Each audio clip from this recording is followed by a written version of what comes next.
A 404 error in WordPress typically occurs when a page or post can be found on your website.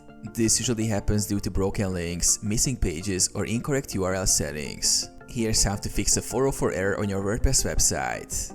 Check permalink settings. Go to Settings, Permalinks. Without making any changes, click Save Changes. This refreshes the permalink structure and may resolve the issue.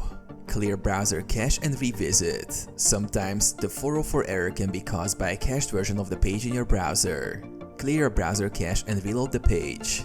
Deactivate plugins. A plugin conflict can cause 404 errors. Deactivate all plugins and check if the issue is resolved. Go to Plugins, Install Plugins. Deactivate each plugin one by one and check if the error persists. If it's fixed, reactivate each plugin to identify the culprit. Check for missing or moved pages. If a page was deleted or moved, a 404 error will appear. Ensure the page exists and hasn't been accidentally removed. If it was moved, update the URL links accordingly. Rebuild htaccess file.